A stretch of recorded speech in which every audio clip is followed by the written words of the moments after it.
இங்கிலாந்து அணிக்கு எதிரான தொடர்ல 2 முறை இரட்டை சதம் விளாசி அசத்திய இந்திய இளம்பீரர் ஜெய்ஸ்வால் ஐசிசி டெஸ்ட் தரவரிசை பட்டியல்ல 12வது இடத்தை பிடிச்சிருக்காரு.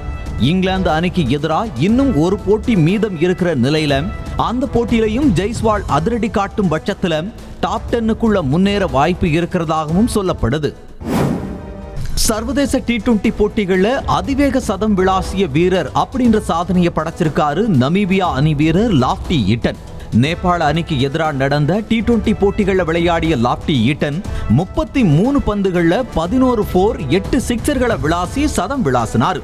இதன் மூலமா கடந்த வருடம் 34 பந்துகள்ல சதம் விளாசி சாதனை படைத்த நேபாள வீரர் குஷல் மல்லாவோட சாதனையை முறியடிச்சு T20 போட்டிகள்ல அதிவேக சதம் விளாசிய வீரர் என்ற பெருமையை பெற்றிருக்காரு. இந்திய அணி வீரர்களுக்கான வருடாந்திர ஒப்பந்தத்தை வெளியிட்டிருக்காங்க BCCI. அந்த ஒப்பந்தத்துல இருந்து இந்திய அணி வீரர்களான ஸ்ரேயாஸ் ஐயர் மற்றும் இஷன் கிஷன் நீக்கப்பட்டிருக்காங்க. மேலும் தேசிய அளவிலான போட்டிகள்ல விளையாடாத நேரத்துல தற்போது ஒப்பந்தம் செய்யப்பட்டிருக்கிற வீரர்கள் உள்ளூர் போட்டிகள்ல விளையாடணும்னு BCCI கட்டளையிட்டு இருக்காங்க.